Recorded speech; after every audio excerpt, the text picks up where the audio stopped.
curso depois da interrupção da Semana Santa. Hoje o Renato vai dar aula no Ele foi aluno do Instituto, depois foi trabalhar no CRAS, né, fez mestrado, agora está fazendo doutorado, e o ano passado ele foi aluno do curso, inclusive. E a gente convidou ele para falar sobre o CRAS, que é o tema de doutorado dele. Aí as outras apresentações mais detalhadas. Eu vou me sentar, mas garanto que eu não estou cansado. Certa vez eu fui dar uma aula e me sentei e me falaram que pega mal porque parece que a gente está cansado. Mas tudo bem. Bom dia a todos, todas. Só uma coisa, deixa eu esquecer de falar. Hoje a professora Belinda não vai poder vir para avisar com isso. Então eu toco o curso. Como o Marcelo disse, né, antes que o Marcelo disse, eu quero primeiro agradecer o convite do Marcelo e da Belinda para eu estar aqui hoje conversando com vocês e conversando sobre um tema que me é muito importante, que, como o Marcelo antecipou, faz parte do meu projeto de pesquisa no doutorado. Eu me formei aqui no Instituto há alguns anos atrás e um belo dia eu fui trabalhar num CRAS. Passei num concurso, prestei, como todo recém-formado, bom recém-formado está desempregado, e presta um concurso e o trabalho que apareceu e a gente topa, né? Ou não, eu topei. E eu fui trabalhar em um CRAS, um município aqui da Grande São Paulo, onde eu fiquei por 4 anos. Saí desse espaço no ano passado, vou estar um ano agora. E foi uma coisa que eu pude, um lugar onde eu pude pensar muita coisa, aprender muita coisa, e me disparou muitas perguntas. Ano passado, quando foram abertas as inscrições para esse curso, eu me inscrevi, entendendo que o curso tinha muito a ver com o que eu fazia no CRAS, já que lá a gente trabalhava com famílias. E eu lembro que ao longo do curso uma coisa me chamou a atenção, e eu pude conversar isso com o Marcelo e com a Belinda, foi de o curso até aquele momento não falava sobre a política de assistência social. E por várias razões. Né? Essa é uma política pública nova, recente, está em processo de construção, ela está pouco constituída, a meu ver, então está ali tentando se sedimentar.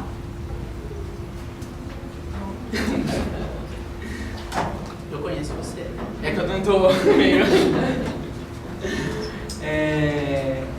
Enfim, e conversando a gente chegou à conclusão que seria importante trazer essa discussão para cá.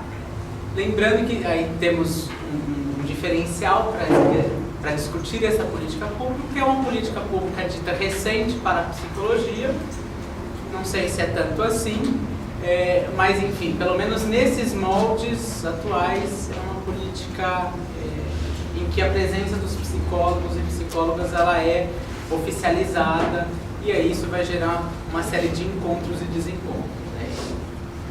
Uma dos efeitos disso é a escassez de discussões da psicologia referentes a essa área.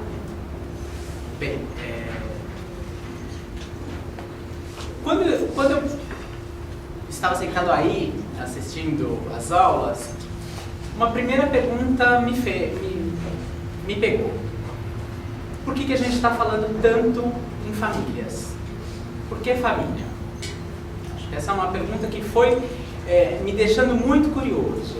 O que está acontecendo que cada vez mais a gente tem políticas públicas voltadas para famílias.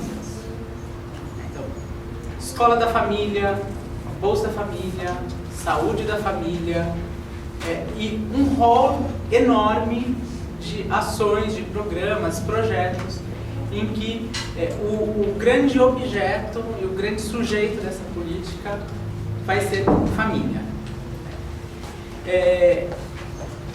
Então, por que, gente? Por que nos tempos atuais, o que acontece nos tempos atuais que as famílias passam a ocupar esse lugar central nas nossas discussões? Para que a gente está se atendo a famílias? Acho que essas são perguntas que a gente tem que se fazer. E a serviço do que eu passo a atender famílias? Eu me vinculo a quê? Qual a minha intenção? Quais os efeitos dessa atenção que eu vou ter com famílias?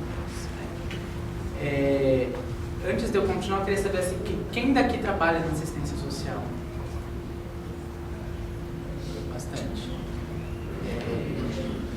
Eu acho que mais do que o ano passado. Acho que mais. Olha, isso é uma coisa interessante. Eu acho que nunca comentei com o grupo, inclusive. Esse ano, acho que a gente teve mais procura na assistência social. E uma coisa interessante, vários candidatos que trabalham na assistência social, os psicólogos, né, se denominavam psicólogos sociais. É uma coisa interessante. Primeiro ano que apareceu uma categoria, dizer assim, se nomeando desta forma, me chamou a atenção. Eu recebi vários currículos de pessoas da assistência social, de psicólogos também. Sou psicólogo social. Interessante, né? Dá para pensar.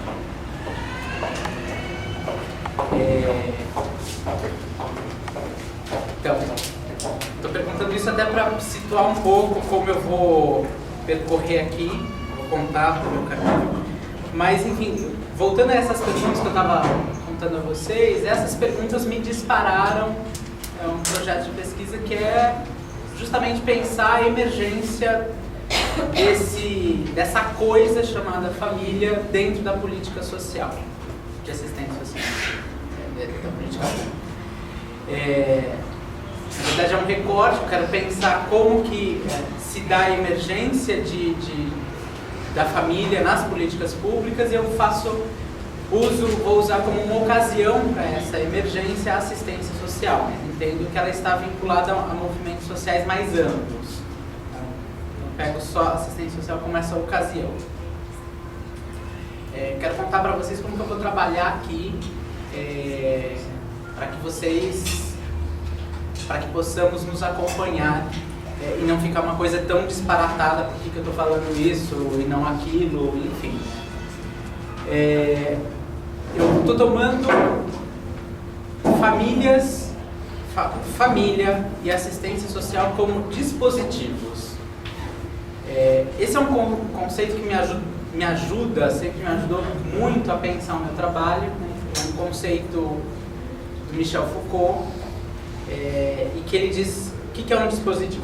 Vou ler e aí a gente vai conversando. Um dispositivo é um conjunto decididamente heterogêneo que engloba discursos, instituições, organizações arquitetônicas, decisões regulamentares, leis, medidas administrativas, enunciados científicos, proposições filosóficas, morais e filantrópicas.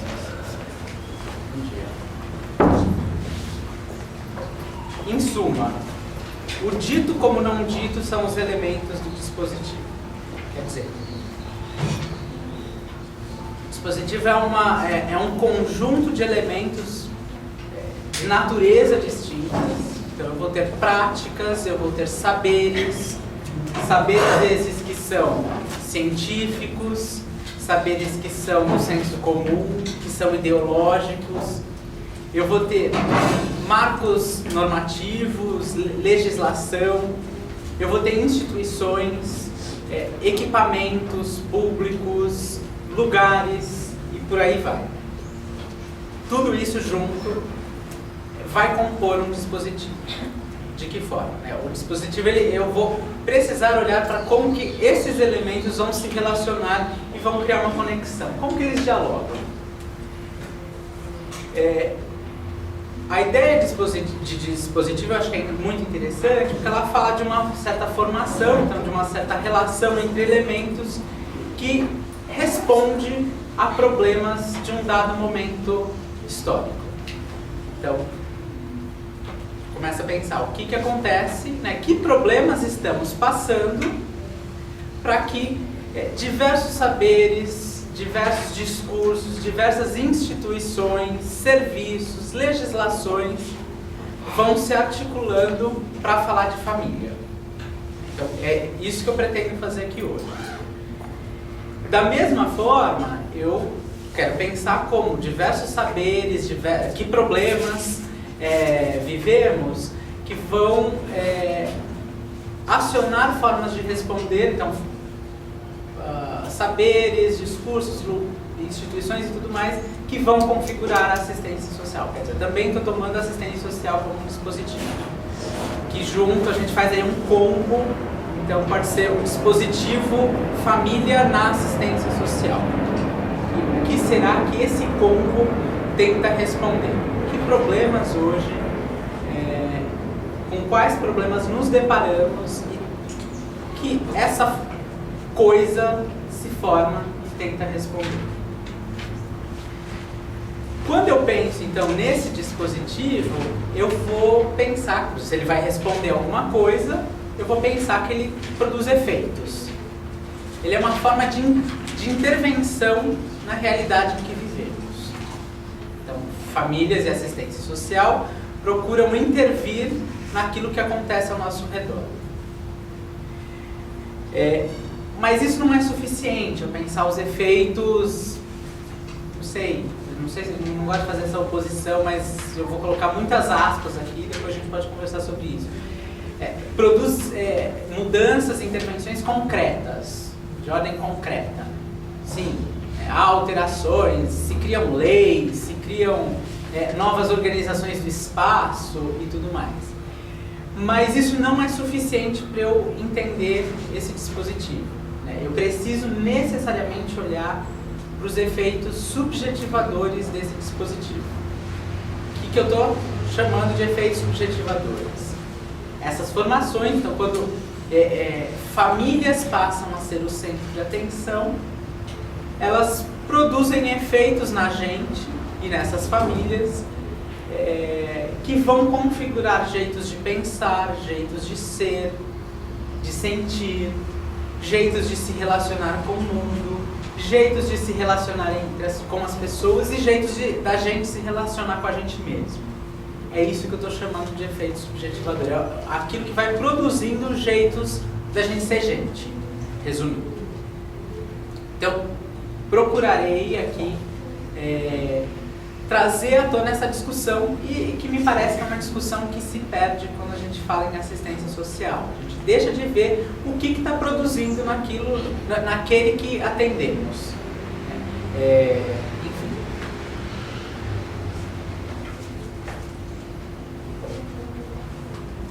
Enfim. Então, isso posto, eu vou passar a contar sobre a política de assistência social, para a gente tentar criar aqui um terreno mais comum de saberes, a gente se situar, já que nem todo mundo, e que bom que nem todo mundo é da assistência social, porque a gente pode se questionar mais, a gente pode se confrontar, a gente pode se estranhar mais do que a gente falar com a gente mesmo, o CRAS é assim, o CREAS, não sei o quê, porque a gente vai se entender, supostamente se entender. Depois eu começar a levantar algumas questões. Questões que eu não sei se a ideia é que eu responda, mas é que a gente pense junto. E aí eu peço que vocês fiquem muito à vontade de me interromperem a qualquer momento para fazer perguntas, tirar dúvidas, comentários e tudo mais. Certo? Primeiro, eu quero fazer um esclarecimento. Não sei se todos sabem a diferença entre serviço social e assistência social. Mas não vou fazer. Quem não sabe a diferença? Né? Enfim, são as perguntas retóricas, né? Mas cabe aqui fazer uma distinção, porque essas são campos que se confrontam, se confundem muitas vezes com muita gente, né? Com os profissionais, com quem faz a política pública, com quem é atendido na política pública. A gente pegar o serviço social, a pessoa vai fazer uma faculdade, como alguém fez de psicologia, de medicina, fez serviço social, se torna assistente social. É uma profissão. uma área de saber que conforma uma profissão, uma área de atuação. A assistência social é uma área de política, de intervenção, que é composta, se a gente pensar, coisa bem matemática, em dois conjuntos. Tem um conjunto serviço social e um conjunto assistência social, e que eles se encontram em um pequeno espaço. Pequeno. Porque a assistência social é maior do que o serviço social e o serviço social é maior que a assistência social. São áreas distintas, elas não se sobrepõem. Então eu vou ter assistentes sociais trabalhando em várias áreas, né? Na saúde, na educação, em empresas privadas e por aí vai. E a assistência social eu vou ter também um campo de profissionais mais amplo. Vou ter, sobretudo, então, assistentes sociais, psicólogos e uma ampliação para sociólogos, antropólogos, terapeutas ocupacionais, economistas domésticos, pedagogos, educadores, e por aí vai. Certo? Então, eu vou contar muito brevemente, para vocês tirem dúvidas a respeito disso também. Apesar de eu achar que essa não é a parte mais interessante da história, mas ela faz parte da história. Nem sempre a história é tão legal assim. Como que a política de assistência social que temos hoje, ela vai se configurando e vai se tornando o que ela se torna. Ela hoje é uma...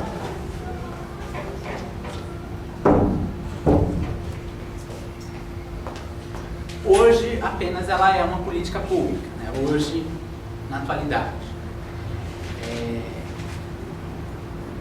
Na década de 80 se inicia um grande movimento pelo fim dos anos 70, começo dos anos 80, pela redemocratização do país, que vai culminar, né, com a Constituição de 88, e essa Constituição, chamada de Constituição Cidadã, nessa Constituição, a assistência social ela vai aparecer pela primeira vez como uma política pública. Uma política pública que está dentro da Seguridade Social. E a Seguridade Social ela é composta por três grandes pilares: a assistência social, a previdência social e a saúde.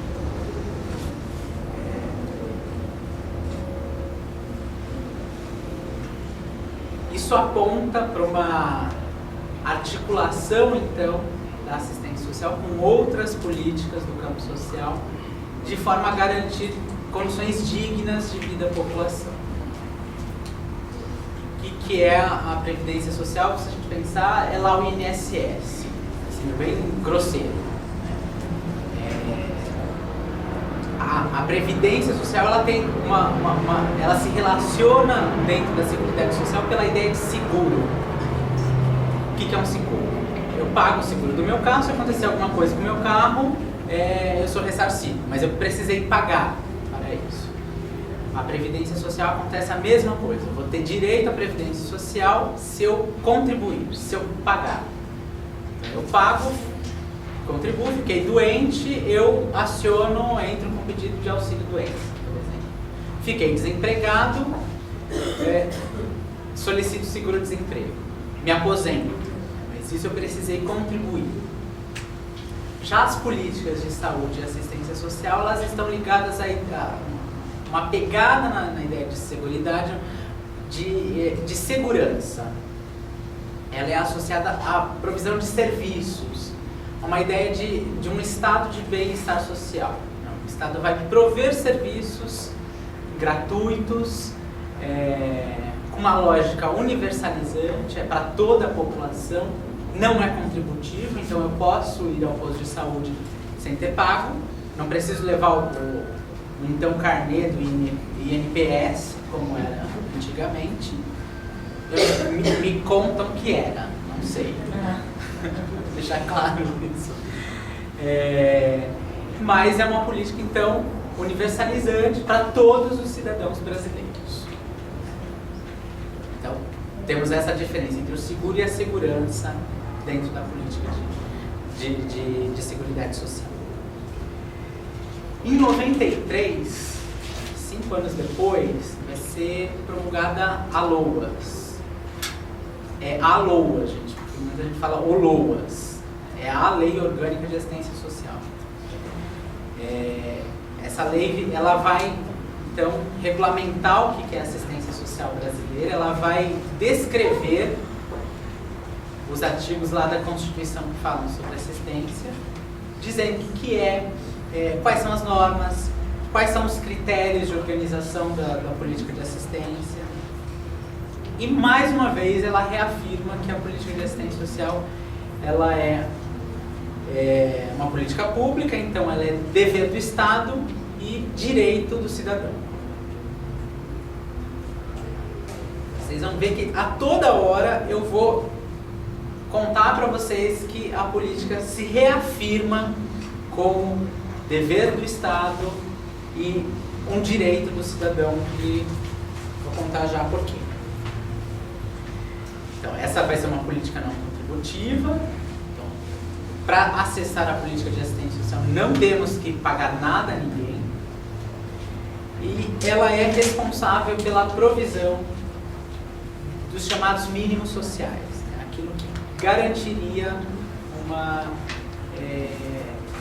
existência digna e que possibilitaria a inclusão de pessoas que são invisíveis, que estão excluídas, que estão à margem e que, historicamente, essa situação de exclusão é tomada como uma questão individual. É um problema da pessoa.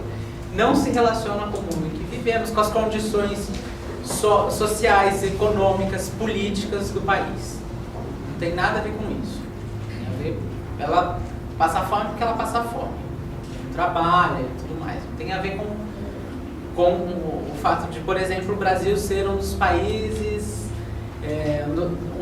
com maior índice de desigualdade social do mundo. Né? A gente perde para, sei lá, o Sri Lanka, não sei. Estamos lá no pódio. Né? Enfim.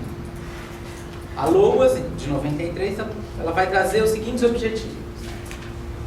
A proteção à família, é especificado, a maternidade, a infância, a adolescência, a velhice.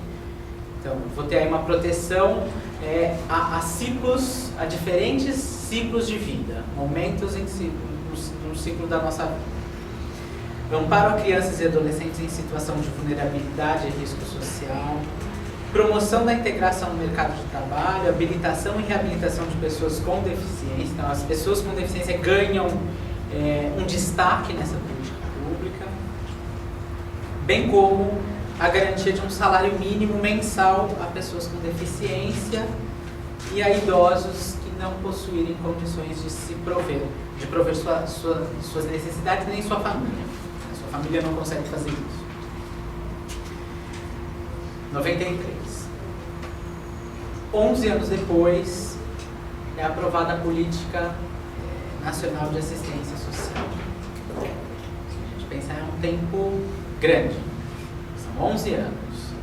Para que algo comece a ganhar corpo, a se operacionalizar, a ganhar vida e tudo mais. Né? Ou a ganhar outra vida.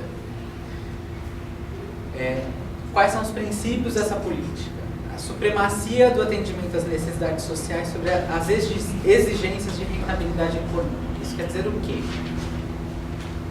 É usuário da assistência social qualquer pessoa que precisar da assistência social. A assistência social deixaria, ou pelo menos a intenção seria essa, de ser uma política para pobre. Não é para pobre. Por mais que a gente só atenda pobre, essa é uma política pública que poderia ser para todos, né? Que deveria ser para todos. Ela tem uma lógica de universalização de direito. Então é para todos, ela é universal. suas diretrizes. A descentralização político-administrativa, então, eu vou ter os 3 entes federativos, governo federal, os estados, municípios, participando da organização dessa política pública. Governo federal trazendo os princípios, diretrizes e tudo mais, estados e municípios sendo os responsáveis pela execução desses projetos, desses programas, da política, enfim, de acordo com as realidades locais. Para que essa política seja adequada ao público usuário. A todo momento se fala muito da participação da população na construção da política, no controle dessa política, na efetivação dela. E mais uma vez dizendo que o Estado é o principal responsável por ela. Por que isso? Historicamente, eu não sei se vocês chegaram a ler os textos que eu recomendei. Historicamente mesmo, não é uma coisa recente. Aquilo que hoje é atendido pela assistência social sempre foi atendido de outras maneiras, seja por práticas de caridade ou seja por práticas filantrópicas. Caridade, eu estou lá, dou alguma coisa para alguém porque eu sou bom, tenho uma alma boa, vou para o céu, eu tenho que melhorar aqui na Terra, então eu faço bem para o outro. E numa relação que cria uma tremenda de uma hierarquia, que você, pobre, coitado, desgraçado e tudo mais, e eu sou a pessoa capaz de aliviar as suas coisas. E que cria também uma condição de você, se você não se comportar bem, eu não faço. Porque está nas minhas mãos o poder de decisão. Práticas filantrópicas são, se a gente pensar, organizações, hoje a gente poderia pensar no terceiro setor, mas são organizações sociais que de alguma forma também vão fazer o bem.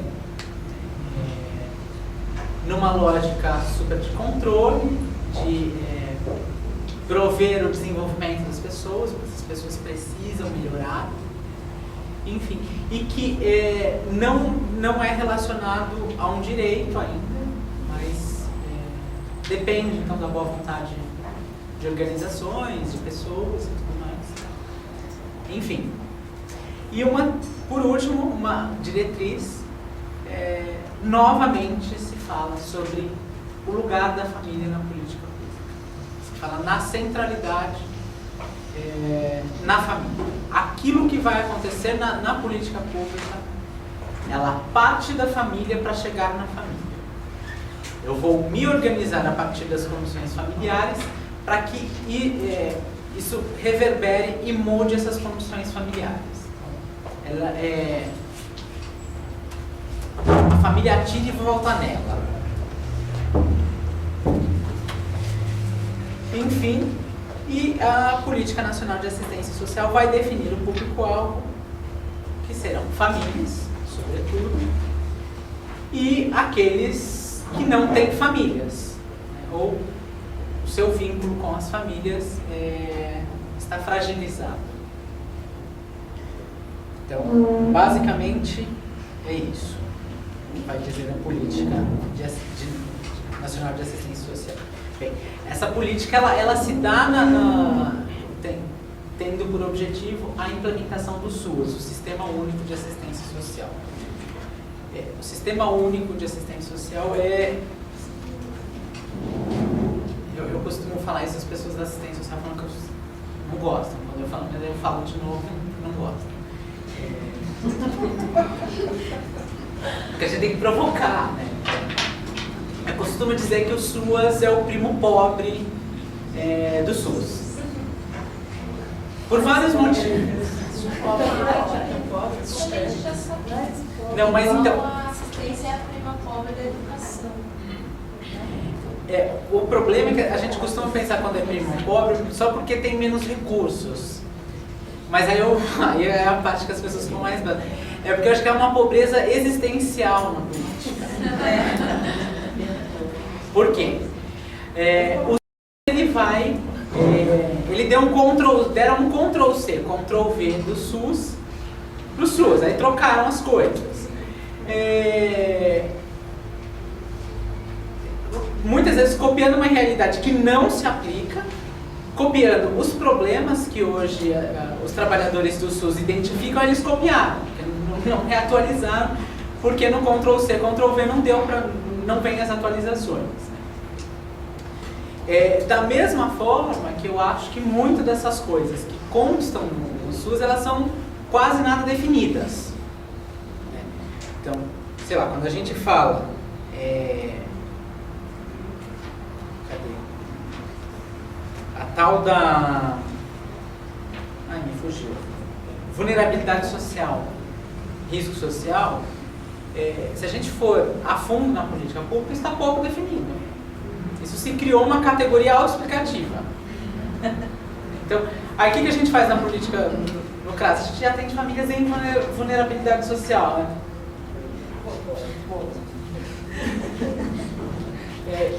Mas a gente não produz uma segunda pergunta, que é o que é vulnerabilidade social?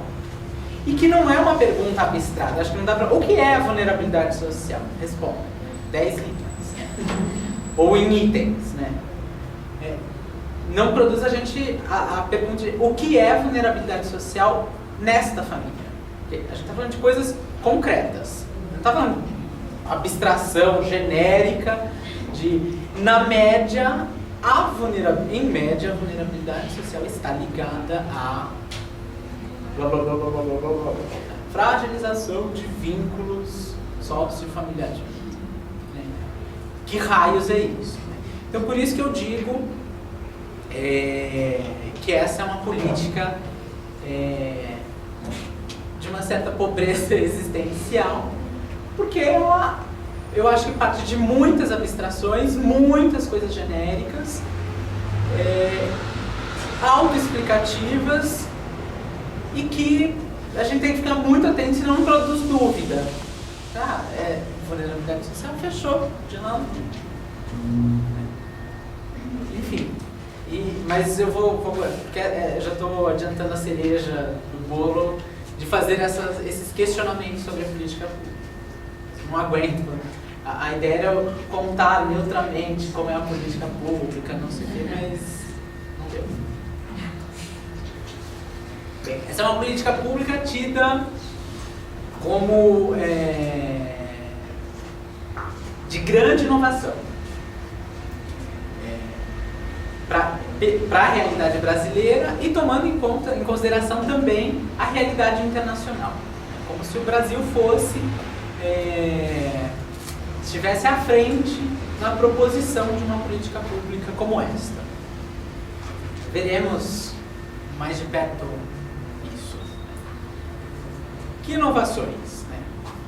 Primeiro, ela procura romper com clientelismo, com aquela prática de você formar a sua clientela, em quem você vai formar seu curral. Se a gente pensar no ano eleitoral na assistência social não sei se vocês já pegaram, mas se preparem. É crítico. É que a eleição municipal pega. Vocês vão fazer concorrência com os vereadores que conseguem, assim, eles são de uma efetividade na produção dos seus clientes, eles atendem com cestas básicas, com provisão de medicamento e o diabo a quatro. Práticas assistencialistas, que são práticas extremamente pontuais. Então, eu tenho fome, eu dou comida. Tenho fome de novo, dou comida de novo. Amanhã também vou ter fome, porque faz parte da gente precisar comer. Então são práticas que respondem a essa emergência e param na emergência, sem problemas. Se temos fome, temos que dar comida para as pessoas. Mas também temos que pensar em como reverter uma situação que a pessoa vai tendo fome com frequência e não consegue enfrentar esse problema. práticas de caridade, que eu já contei aqui, e práticas de filantropia.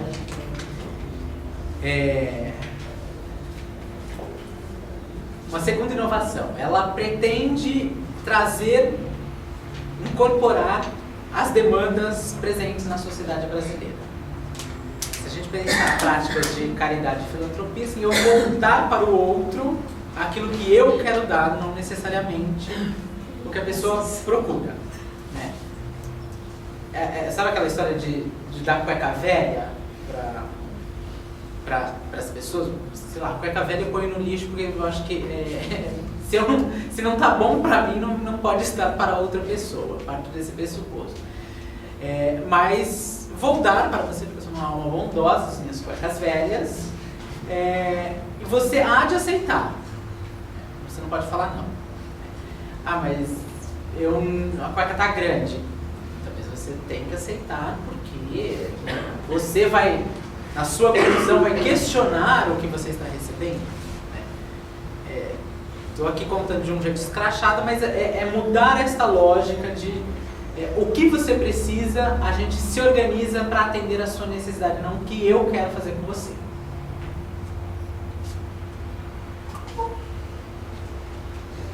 Seguida, outra inovação. A política de assistência social é tomada como uma política de proteção social. O que é proteção? Que raios é proteção social? Que é outra história presente na política, a proteção social. Proteção, se a gente pegar os estudos, né, quem vai pensar a ideia de proteção social parte de um pressuposto de que há um acordo social, que a nossa sociedade acordou que aquilo que acontece na vida das pessoas não diz respeito exclusivamente a elas. Então, se não diz respeito exclusivamente a elas, a sociedade será também responsável em intervir, em agir diante dessa situação. A primeira pergunta que me ocorre é quando que a gente fez esse acordo? E se esse acordo está valendo? Coisa para a gente pensar. Quando a gente faz esse acordo, entende-se que o Estado vai ser também responsabilizado por aquilo que acontece na minha vida. Então, se eu estou passando por algumas dificuldades, não necessariamente eu tenho que resolver sozinho, mas o Estado, como o responsável por esse meu direito, será convocado a agir.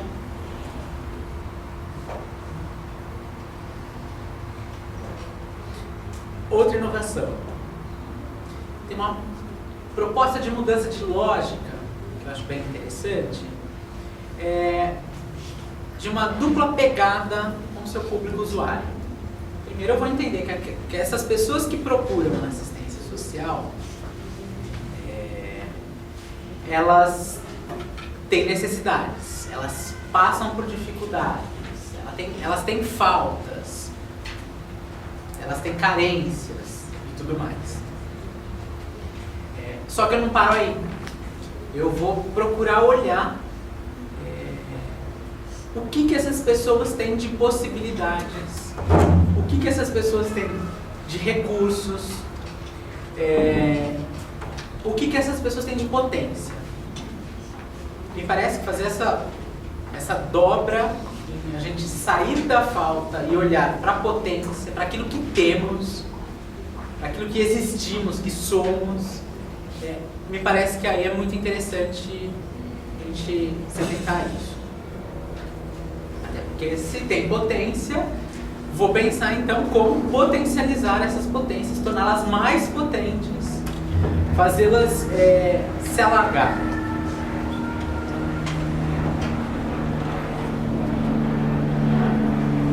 Mais uma inovação. As ações da política de assistência social, elas vão ser pautadas em territórios. essa é uma outra coisa que eu fico pensando, quanto as discussões também na assistência social são pobres existenciais, de a ideia de território muitas vezes tomada como meramente um território físico, né? Tipo, a área abrangida, o que tem de equipamento, não tem quantos postos de saúde, quantas escolas, a rua é asfaltada e tudo mais, e para aí. Isso é importante a gente fazer? É extremamente importante. Mas a noção de território, como noção que vem da geografia, pensa o território como algo vivo, como algo que envolve relações da pessoa com esse espaço, pessoas com pessoas, da comunidade, das pessoas com serviços públicos. Então, eu preciso me atentar para o caráter relacional. Espero que essa discussão possa avançar, né, na política pública. E a política pública também é pautada em unidades sociofamiliares. É interessante que algo acontece na política, que o sócio familiar ou o sócio some da história e cada vez mais a gente vai falando de famílias. Então, como se o trabalho da assistência social fosse para as famílias e a gente passa a desconsiderar a comunidade onde essas pessoas estão inseridas, a vizinhança, as relações, os vínculos sociais que essas pessoas, que esses núcleos estabelecem entre si. E aí eu destaco um núcleo, eu individualizo esse núcleo. Se eu não atendo uma pessoa, que a gente vai ver que não é bem assim também, eu vou atender essa grande pessoa, com várias cabeças, vários braços, pernas. E aí, porque tem uma ideia de que essa unidade sociofamiliar é o nosso núcleo de apoio primeiro. É a base do nosso apoio.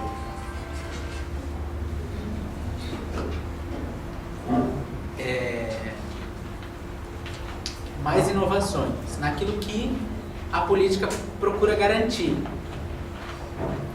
Se a gente olhar para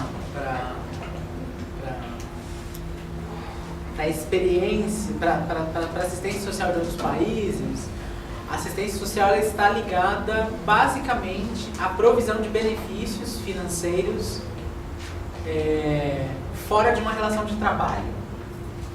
Então, fora da ideia de seguro lá do INSS, da aposentadoria, seguro-desemprego e tudo mais. Fora dessa lógica.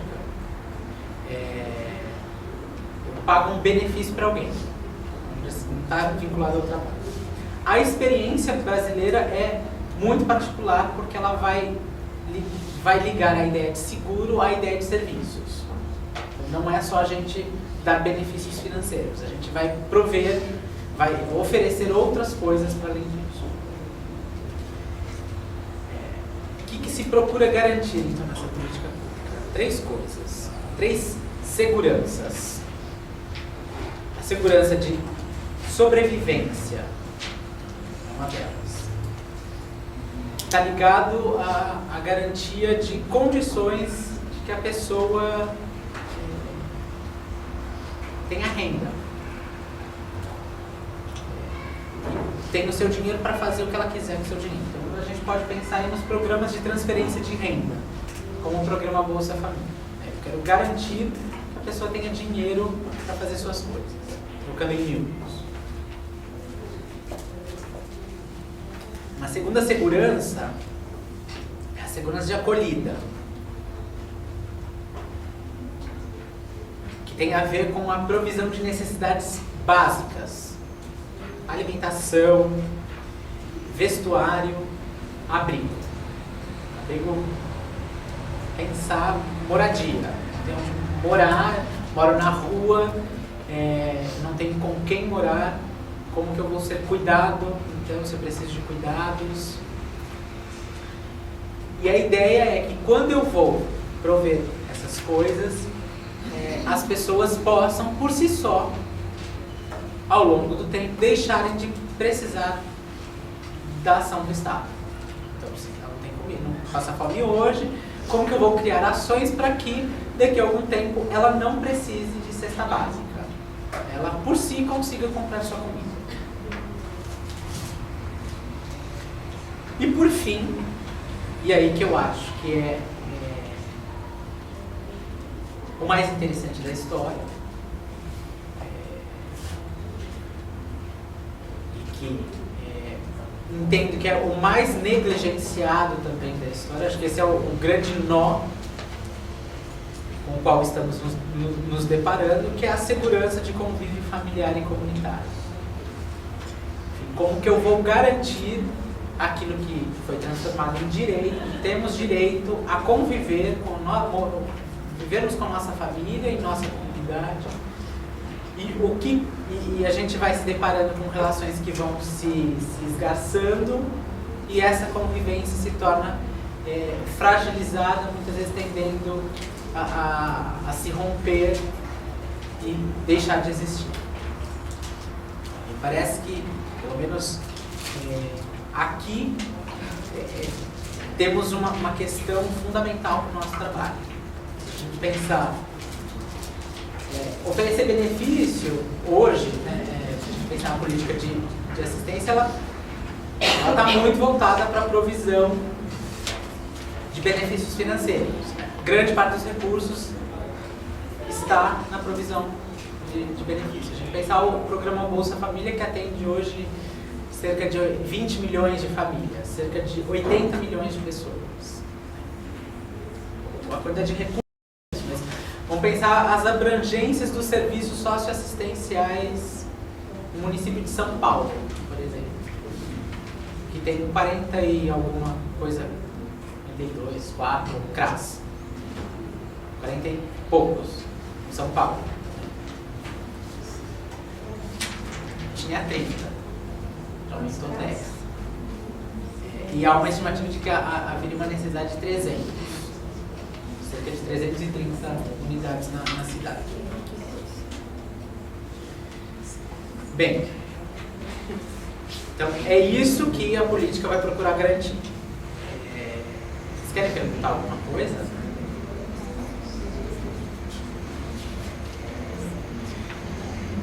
Como que a política se organiza para prover essas três coisas? Né? Ela vai se organizar, né? A proteção social ela é organizada em duas modalidades. Que aí a proximidade com a organização da saúde fica muito evidente. Eu vou ter, e o que vai definir essas modalidades? A qualidade dos vínculos sociofamiliares do meu público usuário. Então eu vou ter uma primeira proteção social básica. O que faz a proteção social básica? Ela busca prevenir situações de risco por meio do desenvolvimento de... Vou ler o que está escrito, porque a gente vai ver o quanto... Eu acho que é um tanto quanto redundante.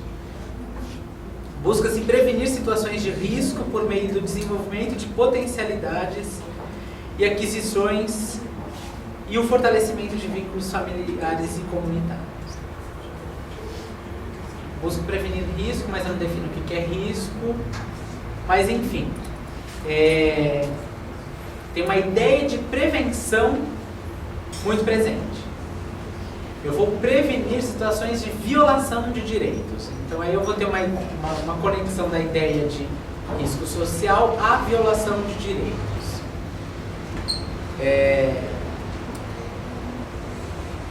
O foco vai ser a chamada população em situação de vulnerabilidade social. Uma vulnerabilidade que decorre da pobreza, da privação, da ausência de renda ou do precário ou nulo acesso aos serviços públicos e da fragilização de vínculos afetivos. Vínculos relacionais e de pertencimento social. Então eu vou ter aqui uma aposta no desenvolvimento de potencialidades dessas pessoas para que elas não tenham seus direitos violados, seja no acesso a outras políticas públicas, seja no direito à convivência familiar. Sabe aquelas tretas que a gente tem em casa? que eu não sei vocês, mas eu aguento, eu falo que a minha mãe não me ouça, mas eu aguento minha mãe porque eu tenho amigo. Porque eu posso falar muito mal da minha mãe. Porque se eu não tivesse amigo, eu estaria me esfaqueando com a minha mãe dentro de casa. Então, talvez isso seja literal. Um exemplo hipotético. Mas, então, eu vou pensar em ações que tornem possível a minha convivência com a minha família. Sabendo que essa convivência dificilmente é fácil. Né? Ou facilmente é muito difícil. Então eu vou ter dentro aí desses programas para garantir, para fazer essa prevenção, eu vou ter os programas de transferência de renda, eu vou ter programas de segurança alimentar, que vão garantir formas de alimentação para as pessoas. Eu vou ter programas socioeducativos para jovens, centros de convivência para idosos, para pessoas com deficiência, programas de geração de renda, fornecimento de benefícios eventuais, sei lá, enxoval. Não. Enxoval é benefício eventual. Mas assistência. Cesta básica. Sim. Cesta básica, Cesta pagamento básica. de conta de água e luz. Enxoval é auxílio natalidade. Mas está na assistência. Tem. Tá na assistência. Que está dando como pecúnia em dinheiro, já não dá mais Tem município que Transforma. dá o dinheiro e tem benefício que dá o enxoval. Não é regra. Não é regra. Não. Então, assim, tem que avaliar essa questão. Não é regra que o benefício virtual é isso e aquilo, o enxoval. Porque a questão não é o enxoval, é a necessidade que leva ao enxoval. E aí a gente vai ter que ver qual é a natureza dessa necessidade. É lógico que cada município vai se organizar a sua maneira, mas é lógico que tem que respeitar os princípios diretrizes da política Sim. que você Isso ele vai estar ligado ao auxílio à maternidade, que é preconizado. E aí cada município pode entender que auxílio é necessário à maternidade. Eu posso entender que é dar a banheira com um mijãozinho, um pacote de fralda, e esse é o auxílio que essas pessoas precisam nesse momento. Ou eu posso entender outras coisas, né? Fornecimento de dinheiro, enfim, cada município vai fazendo as suas escolhas políticas, partidárias. Mas, sobretudo, na proteção social básica, nós temos o carro-chefe, que é o CRAS. São os Centros de Referência de Assistência Social, que são os CRAS. Eles são equipamentos públicos, estatais, eles não podem ser terceirizados, não podem ser conveniados, eles têm que ser diretos do gestor municipal, que atuam em bases territoriais, então vai delimitar a sua área de ação, focalizando os problemas deste território, as possibilidades deste território, concreto, não abstrato, e que atuam com famílias neste contexto comunitário, na vida real, não é uma vida imaginada. Ali o que acontece com essas pessoas neste lugar onde elas vivem. E o CRAS é a porta de entrada, há uma tentativa de que seja a porta de entrada para a rede socioassistencial. E a gente vai ver que não é bem assim, porque entra por tudo quanto é lugar. É a principal, tá? Sim. A principal, não. Mas acho que há uma tentativa que também tem um princípio interessante, com seus problemas, de se preconizar a prevenção às situações do que deixar a desgraça acontecer. Ou se a gente investe em prevenção, problemas mais graves seriam em menor medida. Só que a gente vai assistir num país em que esses problemas vêm sendo desassistidos sistematicamente, historicamente, a prevenção que é difícil de acontecer, porque a gente já tem problemas muito graves instaurados. Então, neste momento, trabalhar com prevenção também é muito difícil. Bem, então o CRAS ele vai oferecer ele necessariamente oferece um serviço, que é o serviço de proteção e atendimento integral à família, o PAIF, que busca potencializar a família como unidade de referência, fortalecendo vínculos e articulando essas famílias nesse contexto comunitário. Também pensando nos vínculos sociais, comunitários dessa família. Não toma isoladamente essa família.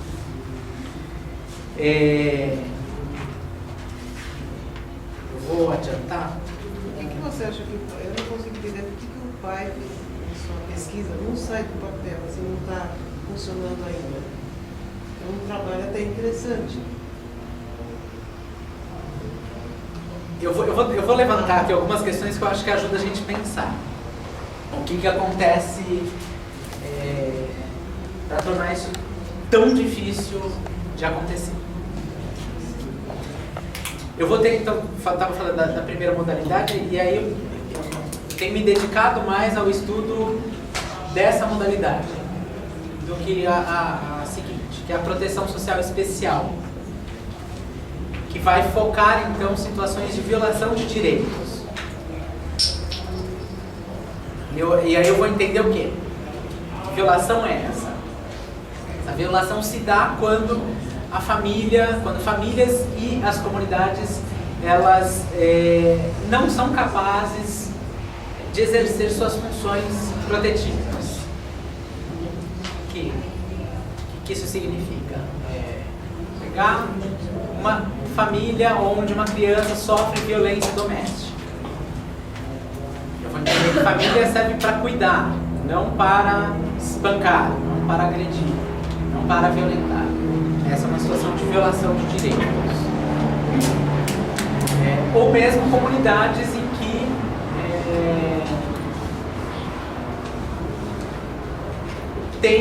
se tende a expulsar alguém por uma condição, sei lá. Essa é uma situação bastante negligenciada, por exemplo, orientação sexual. Pessoas homossexuais tendem a ter problemas em suas famílias e nas suas comunidades, sofrendo violências variadas, físicas, verbais, e seus vínculos tendem a ser rompidos e a pessoa ficar desamparada. Essa é uma situação.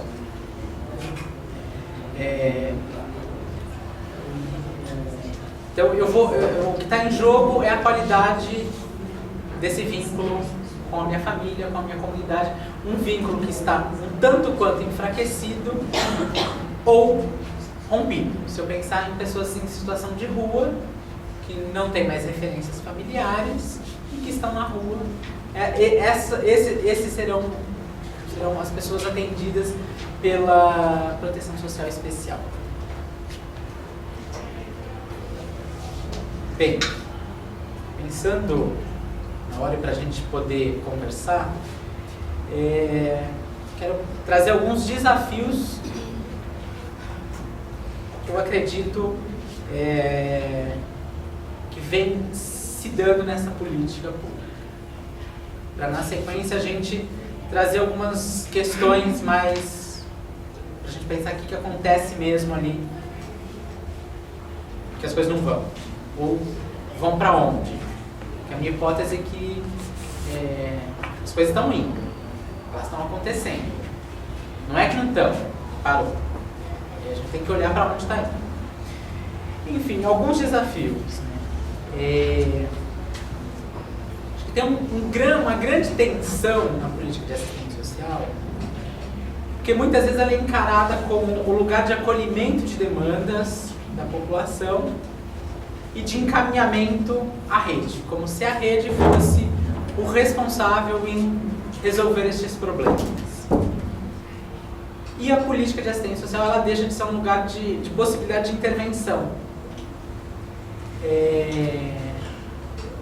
O NEPSAS, que é o Núcleo de Estudos e Pesquisas em Seguridade e Assistência Social, lá da PUC, coordenado pela professora Aldair Sposati, fez uma pesquisa sobre a proteção, sobre a capacidade protetiva de famílias. E falo disso porque participei de um debate analisando os resultados obtidos no ano passado.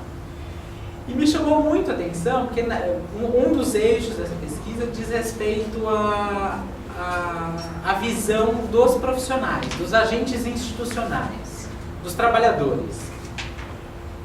E grande parte das saídas, as possibilidades de intervir no problema das pessoas, está associado a outra história, a outra política pública. Então, lembre-se, uma pergunta: o que você acha que é mais importante para garantir a capacidade protetiva de uma família? A presença de iluminação pública, ela vem antes da necessidade de eu desenvolver valores de cooperação, solidariedade dentro da minha família. Então, me parece que desenvolver valores de cooperação, solidariedade, ajuda mútua, não sei o quê, que é o objeto da assistência social, porque a gente está trabalhando com vínculos, é menos importante do que a gente colocar poste. Não estou falando que poste não é importante. Não precisa ser tão pão, queijo, né? Mas quando eu acredito que colocar poste é mais importante do que trabalhar esses vínculos, eu estou falando que eu tenho pouco a fazer com essa situação que me aparece. E não acho que as pessoas fazem isso por má fé, porque são folgadas, não sei o quê. Porque eu acho que há uma confusão aí,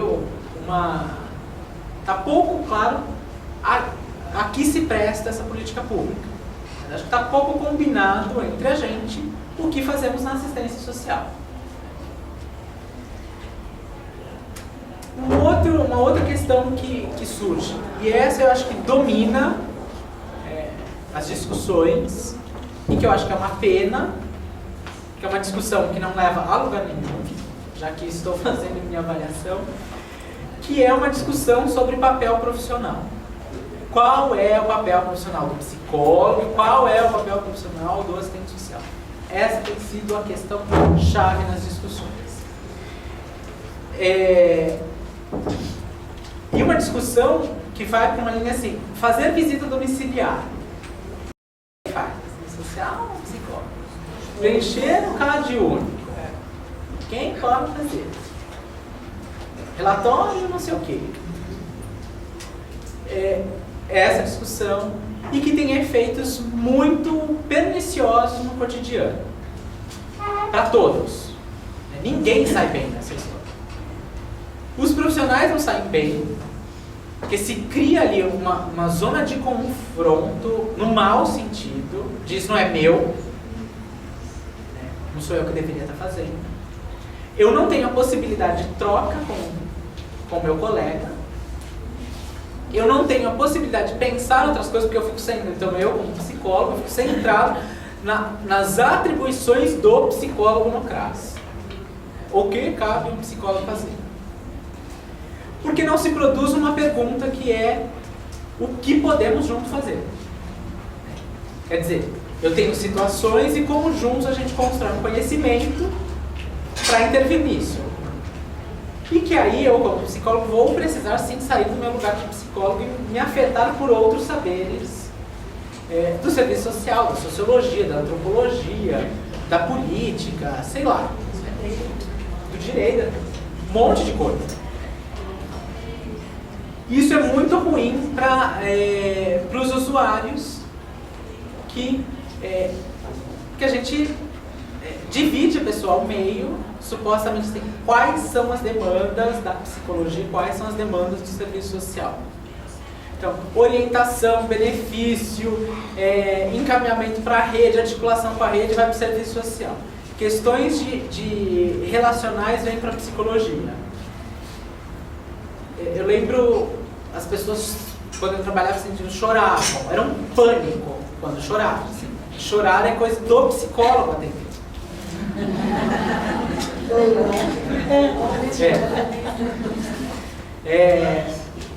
E eu lembro que uma vez eu me assustei tremendamente a uma pessoa que eu atendia por questões relacionais. Eu atendia dias, imagino que em muitos lugares a divisão é assim, atende na segunda e na quarta, terça e quinta é o seu parceiro que fica no acolhimento. Atendi na segunda, enfim, no dia seguinte a pessoa volta e eu olhei e falei, nossa, você de novo aqui? Ela falou, não, é que hoje eu vim pedir cesta básica.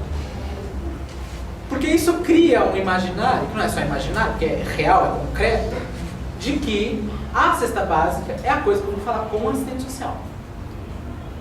Então, e aí eu brincava, os profissionais deveriam ser treinados assim, o assistente social começou a falar, não estou ouvindo, eu pedi o cesta básica, eu fico olhando com o cara de psicólogo.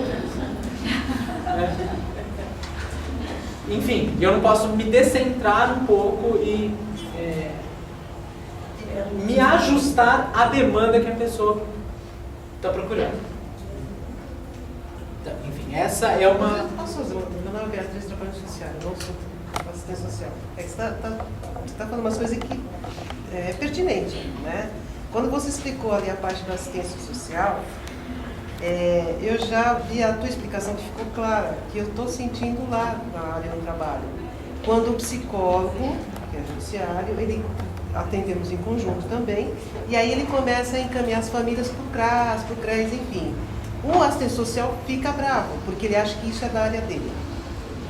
Então, essa questão que está pegando a tempos, qual é o papel, a minha dúvida é assim, será que eu fico em dúvidas, é aquela história de eu empurrar, então isso não é meu, ou isto é meu e você está tirando de mim? É a mesma coisa que é histórico no serviço social que eu sinto lá, a triagem, né? É do serviço social. Por que então o psicólogo também não atua junto? Isso não é meu, isso é seu. Isso eu já ouvi da psicologia, dos mais antigos. Ao mesmo tempo, o serviço social não quer abrir mão disso porque diz que é dele. Então, é um outro profissional que vai, tipo assim, criar um bar que seria da área. Então, isso tá muito confuso. Agora piorou, eu sinto, com a entrada das políticas públicas, né? Toda essa mudança. Eu acho que por isso que está se discutindo tanto, que eu também estou em vários lugares, qual é o papel. Vejo é discutido dentro do judiciário, tá? Do psicólogo e do assistente social junto com o pessoal da rede. Porque é um problema sério, que é a questão que você falou da rede. Agora vamos discutir todos juntos. Então esse caso é meu, eu não quero discutir. Isso também está batendo muito de frente com o pessoal de fora. Eu senti muito isso, ainda tem. Quando você fala do acolhimento, né, tem uma discussão na assistência, em municípios sim, em outros não, de, por exemplo, o acolhimento quem faz, o primeiro atendimento, é assistente social. Por quê? Porque é o único profissional capaz de identificar se a demanda é concreta ou se é psicológica. Aí você fica assim, gente, isso não é explicação, isso não é razoável. Então eu posso pensar que eu, como psicólogo, também tenho condições de identificar o que é concreto e o que seria fantasia. Então, se é concreto, ela está passando fome, a mãe espanca, não sei o que, é concreto, então tem esse processo. Ou não, isso é uma fantasia, é outra coisa, está pegando ali, ela se sente assim assado. Eu acho que é uma pena, porque essa é uma discussão corporativista. Eu acho que tem uma disputa por espaço de o que é meu e estão tentando me pegar, me roubar. Acho que eu nunca tive problemas com as assistentes sociais com quem eu trabalhei. Acho que a gente sempre pode trabalhar muito bem, muito tranquilamente. Mas eu lembro de as estagiárias contando que discussão, as estagiárias de serviço social, porque assim, tipo, psicologia não se falava sobre isso na faculdade. Não somos tão bonzinhos, não fazem a menor ideia do que é isso. Né? Mas na faculdade de serviço social, a discussão, você é contra ou a favor do psicólogo no CRAS? A discussão não pode ser essa. Não dá pra ser. Assim, não sei. Eu sou a favor de pessoas que podem contribuir para o enfrentamento dessas demandas. Então, eu sou super a favor de... Vamos colocar sociólogos, vamos colocar... Tem TO aqui? Alguém é TO? Eu preciso dizer que eu acho vocês ótimos. Porque eu acho que vocês dão um baile em psicólogo e assistente social, em trabalho comunitário, por exemplo. Vocês vão, na coisa de reabilitação, chama isso, reabilitação na comunidade, vocês dão um baile de como chegar nos lugares, de como fazer, propor a intervenção, não sei, que a gente fica lá, elocubrando, as assistentes sociais falando que não é direito, não sei o que, vocês vão e fazem. Né? E eu acho que vocês contribuiriam horrores. Teve embates contra a presença de TOs na assistência social, que são profissionais da saúde. Quando vocês estão falando, né, você e o colega ali, eu não trabalho na saúde mental, trabalho no município de Louveira e no município de Campinas da Rede, nos dois na rede de saúde mental. E eu fiquei pensando nas rodas de apresentação, principalmente no campo da saúde mental, né, que você começa assim, meu nome é fulano, de formação, eu sou psicóloga, de formação, eu sou TO, tanto que essas funções na prática já se misturam. Né? Se eu chego no meu CAPES, eu não sei, né? Se alguém me falar que ela é assistente social, essa é a TO, essa é a psicóloga, eu já não sei mais identificar pela ação prática. Estamos ali ou fazendo uma oficina, não necessariamente um terapeuta ocupacional, às vezes é o psicólogo que está puxando, às vezes é o assistente social que passa por outra questão que é muito mais focada no usuário, no projeto terapêutico daquele serviço, daquela unidade de saúde, e ficar presa a sua formação, aquilo que te pertence, essa particularidade, não que eu não acho que não tenha especificidade, claro que tem, é lógico que se eu for fazer essa função, talvez eu vou fazer com outras ferramentas que eu vou utilizar enquanto terapeuta ocupacional. Pra gente que quando precisa, tá com o CRAS, com o CREAS, enfim, né, nessa posição da rede, é muito difícil para as equipes essa identificação desse papel, porque é confuso para o próprio CRAS e o próprio CREAS, né? Isso que a gente sente, né? Porque para a gente às vezes é assim, não, fala com fulano, aí fala com fulano, não, fulano tem que falar com ciclano, por quê? Até para a gente que está do lado de cá, na saúde, a gente consegue entender por que às vezes vocês mesmos começam a definir com quem tem que falar. Não, mas não é ele que está no caso? Tá, mas isso aí, essa parte que falou que é com fulano. Tá. Por quê? Né? Porque a gente está conseguindo ver um todo e não, né, que o psicólogo tem que fazer isso ou o assistente social tem que fazer isso. E eu acho que às vezes fica empobrecendo muito as discussões e até mesmo o discurso de um serviço que tinha que estar até mesmo mais estruturado como equipe multiprofissional, pela essa diversidade de complexidades que chegam a esses serviços, principalmente, né, acho que a gente que está no campo da saúde mental transita muito com o CRAS, com o CREAS, né,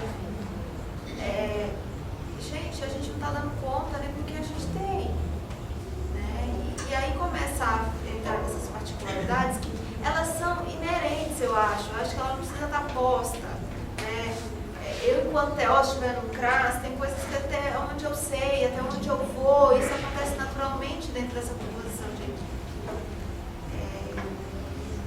E aí eu não entendo assim muito, sabe? Não é possível entender essa ação, essa divisão e que às vezes causa, né? Não que eu não acho que não tem que ser definido, gente, não é isso que eu tô falando, mas as fronteiras podem ser mais fluidas. Isso, é até estranho ouvir, pelo menos vocês clarearam para mim que é menos confuso pra gente, e por isso chega confuso pra gente, porque é confuso pra vocês. Isso, né? Pra gente, acho que chega a confusão de vocês. Eu acho que assim, só para fazer um adendo, a saúde mental dá um baile nisso. Assim, tipo, dane-se o que eu sou. Quando você fala isso, em última instância eu ouço dizer, dane-se se eu sou TO, se eu não sou o que, a pessoa é que está em jogo. E se a pessoa está em jogo, eu vou precisar me adequar para me aproximar dela, para tornar possível o diálogo, para intervir, para entender e tudo mais, né? Tem uma mudança aí paradigmática que na assistência não se dá, né? E aí eu acho que tem uma escolha também política. Você vai pegar os manuais ora fala de uma equipe multiprofissional, interdisciplinar, não sei o que, ora fala de uma equipe transdisciplinar, na figura do técnico. Somos técnicos na assistência social, não pode ter sala do psicólogo, sala do serviço social, e a nossa prática se mistura. Ora fala isso, ora não, aqui é só psicólogo, aqui é só assistente social, e ai se você der uma ai se você fizer encaminhamento, né? Sai briga, né? Não é algo tranquilo. Eu queria fazer uma observação assim, de mesmo de contribuir para a formação do debate. Penso que essa questão, todas essas crises que você falou aí, inclusive existencial, é que hoje, obviamente, a gente está falando especificamente da política de assistência, mas ela é uma crise social nossa, né? Enquanto sociedade brasileira, e uma crise social nossa enquanto políticas sociais. É lógico que não trataria mais tanto em nível de crise existencial, mas penso que, por processo histórico, logicamente, né, de cada política pública, existem processos de maturação diferentes, mas que não estão solucionados em nenhum campo nem outro, porque não podem estar solucionados num lugar e estar no outro, porque são todas a mesma coisa. Não existe política de saúde e política de assistência social. A política social é a política de assistência. A política de saúde é a política social. A política de educação é política social. A política econômica é política social. Né? De onde nascem as divisões? Já que a gente está falando assim de se misturar profissionalmente, vamos falar de se misturar políticas públicas sociais. Então, acho que para contribuir para o debate, acho que a gente pensar um pouquinho, embora hoje, obviamente, nós estamos olhando mais para a assistência social, mas de entendermos que essas possíveis crises, possíveis perguntas que você coloca, que são interessantes, não são específicas da assistência social, assim como eu disse na última aula, que a questão do clientelismo, do assistencialismo, não é específica da assistência social. Lógico que isso pode tornar uma visibilidade diferente, porque é diferente você dar um remédio e dar um feijão arroz. Né? Assim, a coisa concreta, a visibilidade disso é mais, dar uma arroz e feijão. Mas isso, o clientelismo, essa cultura colonial que nós temos, ela permeia todas as políticas sociais, né? Não só de assistência. Então, o assistencialismo, se a gente pensar que a política pública de assistência social, ela, diferentemente da saúde e outras políticas, ela só vai se incorporar enquanto política pública bem depois que algumas outras políticas, e o assistencialismo já existia há muito tempo antes, isso obviamente existia dentro dos outros campos de políticas públicas que já estavam formados enquanto políticas públicas. Então, eu só queria fazer essa pequena intervenção, porque eu acho que a gente fugiu um pouco dos polos, né? Para a gente olhar para a política de assistência, a gente tem que olhar para a política social como um todo, para a nossa sociedade como um todo, a formação social que temos, a formação das profissões que temos. Então, assim, só para não polarizar. Não, eu acho que a ideia é justamente como elementos dessa política ajudam a gente a pensar outras realidades, né? Não ficar papo de comadre aqui da gente, quem é da assistência, a gente não se entende, todo mundo olhando o que vocês estão falando. Mas acho super interessante isso que você fala, né? Porque se a gente pensar, essa divisão de atendimentos por políticas públicas é uma divisão também abstrata, né? Porque as pessoas, a gente divide as pessoas. Não, isso não é aqui, isso é ali. Também tem uma coisa arbitrária aí na divisão de problemas, né? Que a gente pode compartimentar mais ou menos, a gente pode tratar isso de uma relacional ou menos. É que às vezes se confunde método de trabalho com fenômeno. O O nome é complexo. Sim, Método de sim. trabalho significa dividir as coisas. Sim, sim. Método é método de trabalho. Sim. O problema é que quando eu entendo que uma questão ela é determinada unicamente por uma coisa. Isso para mim fica muito claro em casos de saúde mental, né? Que na assistência social é assim, isso é caso de saúde mental. Tipo, o louco, desculpem a grosseria, mas o louco não passa fome, não tem problema com a família, não precisa de educação, né? Não tem uma questão de habitação, né? E isso na assistência não, atender psicótico é uma coisa assim muito difícil. E a gente ouço de muitos profissionais lá, não tem a ver comigo, né? Então precisamos criar áreas de interface. Atenda psicótico e a família psicótica, mas não pode mencionar uma atenda. Acho que então é assim. Não é que eu, por exemplo, eu não posso fazer terapia no caso, mas eu não deixo necessariamente de intervir naquela realidade que está ali. Então, entendeu? Sim. Assim, questões de métodos de trabalho. Sim. Estou contando de como isso muitas vezes é entendido de que esse é um caso unicamente do outro. Tem a ver com... de parte a parte. Isso, né? Nessa divisão. Aí tem você depois... Eu coloquei, assim, tem uma crise, é porque quando eu comecei a trabalhar enquanto assistente social, eu fui trabalhar no CRAS. Então, foi bem como quando estava começando, né? E essas coisas, assim, eu acho que era difícil entender, até assim, para os profissionais que já estavam, né? Da dificuldade de vir um psicólogo ou outros profissionais junto. Mas eu acho que isso vem muito da questão mesmo histórica, assim, porque a assistência social, querendo ou não, criou-se a política, mas assim, as secretarias elas já existiam e elas eram organizadas de uma forma. Então não foi só a entrada do psicólogo, do advogado, mas a entrada de coisas novas também foi assustadora, assim, porque a política as secretarias de assistência saíram de um atendimento mínimo para um atendimento assim muito grande, né? Então acho que foi um choque para todos, e aí essa dificuldade de aumentar o espaço de trabalho, de perder espaço, acho que foram criadas várias crises nisso, assim. Então eu acho que tem uma história por trás. Eu acho que não é só o assistente social ele não quer perder, né? Eu acho que tem uma história aí, né? Isso que você fala me faz pensar, né, e eu tenho discutido muito, colocando em questão se a política de assistência social é legítima. Ela é legal, mas eu tenho dúvida se ela é legítima. Porque a legitimidade passa na forma como eu contrato isso entre as pessoas.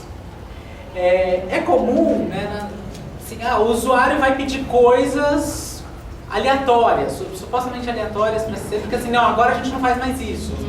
Mas como que eu contratei isso com as pessoas? Como que eu contrato com o meu colega de equipe a nossa atuação? Como que a minha equipe contrata com o gestor a atuação? Porque nesse contrato eu vou precisar colocar na mesa expectativas que são diferentes, entendimentos que são diferentes, receios, um monte de coisa que é diferente. E eu vou precisar negociar essas coisas. E não dá para eu simplesmente falar, não, é que agora está no papel escrito isso, eu vou fazer assim porque é assim. Porque não pega, não funciona, né? As pessoas não vão, né? O usuário não vai. Né? E, se criam artifícios para tentar, sei lá, grupos socioeducativos. Se você faltar não sei quantas vezes, perde benefício. As pessoas faltam, não vão. Tipo, corte meu benefício, se é pra mim. Né? Que eu acho ótimo as pessoas falarem isso, né? Porque isso me faz pensar que a gente precisa contratar melhor as coisas, em todos os níveis. Você. Eu acho assim que um ponto fundamental é que tudo isso é muito novo. Todo mundo está construindo isso, né? Que nem a Jane falou agora. Tem município que no Brasil nem tem CRAS, tem município que está fazendo 1 ano do primeiro CRAS, tem outros que já estão um pouco mais avançados. Obviamente a gente observa que a interdisciplinaridade na saúde, ela é muito mais avançada do que na assistência, isso é fato, né? Porque os profissionais já tinham essa prática, têm essa prática há mais tempo que a assistência social. Agora, a gente vai ter particularidades em cada município e em cada CRAS, né? Dentro do próprio município você vai ter um CRAS com uma equipe que trabalha já nessa harmonia e outra que está tendo dificuldade, né? Porque essa está sendo uma construção mesmo, né? Agora, construir, como ele falou, junto com a saúde, junto com a educação, também não é uma coisa fácil, né? Discutir isso, discutir os papéis, né? Às vezes o CRAS acha que tem uma questão que é do CAPS, o CAPS diz, não é nosso. Isso aí agora, de quem que é essa pessoa? Né? Como é que nós vamos conversar, né? Para saber, então tá, por que não é, né? Então, por exemplo, o idoso que não teve um histórico aí anterior, né, de questões que são de saúde mental, né, tem alguns municípios que falam, não, a gente não atende. Idoso a gente não atende. Mas a pessoa está com alguma questão hoje de saúde mental, né? Então eu acho que, porque senão fica parecendo que está tudo muito indo para o errado ou para o negativo, e se a gente for poder conversar com os colegas que estão aqui de assistência, tem muita coisa boa acontecendo, né? Acho que tem muita experiência legal que a gente está conseguindo avançar, né? Nessa construção mesmo aí, né? Tanto de discutir interdisciplinariedade quanto ação e intersetorialidade também. Eu sou a Fernanda, sou psicóloga judiciária em Santos. Só queria contribuir um pouco nessa discussão, porque assim, eu fui aprendendo um pouco sobre o CRAS, sobre o CRES, no contato, né, do ponto de vista do judiciário, no contato com a rede. E eu fico um pouco, eu acho que esse questionamento para mim está bastante interessante, porque é uma angústia de cuidar, porque a gente vê o papel do CRAS, nossa, interessante, vai até lá, vai até tal ponto, o CRES, até tal ponto. Mas na prática, o que eu sinto assim, a gente fica se vê um caso e tal, lá a gente não sabe mais para quem encaminhar. Porque eu acho que existe um investimento, né, de financeiro, de investimento político mesmo, que é necessário para que funcione. Porque eu acho que aí acaba, né, não, o assistente social no CRAS vai dizer só até aqui, porque não dá conta da demanda de fazer outras coisas que seriam, não sei, eu penso. Poderia ser papel também dele, mas não dá conta, por exemplo. Caso de uma família, situação de vulnerabilidade, atendida pelo CRAS, pelo CRES, uma criança que é abusada. A gente fica sem saber o que fazer, por quê? Então, o CRAS, fala que é o CRAS, aí o CRES. O CRES lá se entende, não sei se tem sexual diferente do CRES, você faz a avaliação, diagnóstico de abuso sexual, você não faz o tratamento. Então, essa família passou pelo CRAS, né, sem poder abordar essa questão do abuso, da violência abusiva, passou pelo CRES para ser trabalhado o diagnóstico, depois é encaminhado para outro lugar, essa criança passar para o terceiro lugar, né, para ser tratada. Né? Aí o CRES justifica, se não dá conta de fazer a terapia, que a poderia ter uma discussão, enfim, não dá conta de abordar a situação também, né? Porque atende um monte de situações de vulnerabilidade, de violação de direitos. Então eu acho que acaba se acirrando essa divisão também, porque não tem investimento que propicie que o profissional, que os serviços que disputam essas fronteiras. Eu penso interessante a fala, e eu acho que tem uma coisa que o texto lá da governabilidade fala um pouco também. Acho que assim, onde está inserida as políticas sociais, né? Se não é nesse enredo do Estado, do mercado, né? Que o texto traz. E tem assim uma perspectiva sistêmica, tá, das políticas sociais como todos, não só da assistência, mas como todos, que assim, existe o problema. Até esse isolamento do problema em relação ao indivíduo também não é só questão da assistência, exatamente porque parte dessa ideia sistêmica de todos os sistemas sociais, inclusive SUS, sistema previdenciário, entre outros. de que assim, tem um problema, ele vai passar por sistemas e vai sair do sistema resolvido o problema. Como se a solução da questão estivesse no sistema e não naquilo que gera a situação. Né? Então, assim, vou dar um exemplo assim, mais crasso, né, digamos assim. A gente tem políticas de seguridade social e nós vivemos uma sociedade de mercado consumista. Contradição assim, mais evidente, né? E aí, como é que a gente vive numa sociedade baseada no mercado, né, de consumo, onde o cidadão é a cara que consome, onde nós temos um sistema produtivo social baseado ainda no sistema de exploração, tá? Embora alguns autores digam, não, agora é a ideia da formação balela, porque nós temos cada vez mais índices alarmantes de exploração de trabalho no mundo inteiro. Tá? E como é que os sistemas sociais de garantias e de proteções, todas elas, né? A pessoa que está dentro desse contexto socioeconômico, né, ela passa por esses sistemas e aí resolve o problema dela. A coisa está dentro disso, inclusive as políticas, acho que a grande colaboração do texto nesse sentido, como as políticas estão engendradas, amarradas, entrelaçadas a toda essa lógica, né, que também não vai só no sentido de confirmar a questão do mercado, não é isso. Não vamos dizer que todos esses sistemas não trazem grandes possibilidades que trazem, somente no sentido da resiliência, de ressignificação, de olhar para isso tudo, a política de assistência, de saúde, entre outras, de olhar para o cidadão, conseguir olhar para essa realidade e não só se culpar dentro disso. Ele sair dessa imediaticidade dos seus problemas. Acho que as políticas públicas também estão falando disso. Enfim, eu fico pensando como que, então, dentro disso, parece que está tudo dominado, a gente pode inserir um jeito de curto-circuitar essas coisas e produzir coisas mais interessantes. Eu sei que é muito feio. Eu posso pedir para vocês de 1 minuto que eu preciso ir ao banheiro? Urgente. Voltamos. Nem saí. Então, meu nome é Neura, eu sou psicóloga de Campinas. Eu trabalho no Centro de Referência Apoio à Mulher, é um serviço que atende mulheres vítimas de violência doméstica de gênero. E talvez eu vou me colocar para tirar um pouco essa angústia, porque a impressão que dá é que tem esse conflito de papéis dos profissionais que trabalham. Eu atuo na assistência social desde a década de 90 no programa de renda mínima. E lá no programa de renda mínima eu estava dando os primeiros passos dessa coisa de acabar de sair a lua. E esse trabalho em equipe, eu era psicóloga, assistente social, eram os grupos socioeducativos. Então, assim, eu não sinto lá em Campinas esse serviço especificamente, o Luciano, que é onde eu trabalho, ele tem 10 anos de existência, sempre trabalhando com duplas. E uma advogada agora que está compondo a equipe. Então, assim, eu não percebo que tem muito mais esse conflito de papéis. Assim, hoje a equipe, por exemplo, tanto para o psicólogo quanto assistente social, quanto advogada, a gente faz as visitas domiciliares, a gente faz o atendimento, se um não está, o outro pode responder, pode fazer os encaminhamentos. Eu não tenho problema nenhum de fazer encaminhamento para a cesta básica.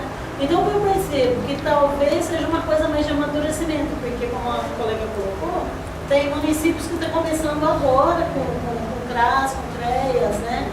Então, e tem outros municípios que já estão um pouco mais, que já tem uma história um pouco, né, de mais tempo, então que já tem talvez esse amadurecimento. Eu só quis colocar assim, porque dá a impressão que, gente, o que vai acontecer? Talvez por isso que o SUA seja o primo pobre do SUS, porque o SUS já tem mais tempo, já tem uma outra história, né? Não sei, eu fico pensando, né, conheço muito pouco do SUS. Talvez eu fale bobagem, mas acho que tem uma construção que redunda no SUS, uma construção anterior em que essas coisas estão melhor acordadas. Exatamente. Acho Por que isso os profissionais da saúde têm esse papel mais definido. Há uma construção mais coletiva também dos profissionais de o que queremos nesta política pública de saúde.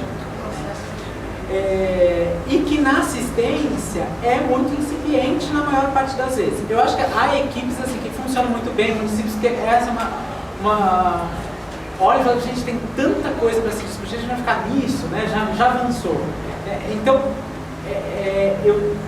eu insisto nessa coisa de em diferentes níveis a gente vai contratando também entre as equipes, entre a gente, do que a gente quer para essa política pública, de fato, né? Para que ela seja realmente uma construção, não simplesmente uma implementação, agora tem prazo, não sei o quê, mas a gente está construindo junto, a gente quer que mude isso, não sei, diga. É assim, né? Eu acho que todo mundo entende o SUS hoje como algo que está pronto. Acho que a gente está em construção desse SUS, né?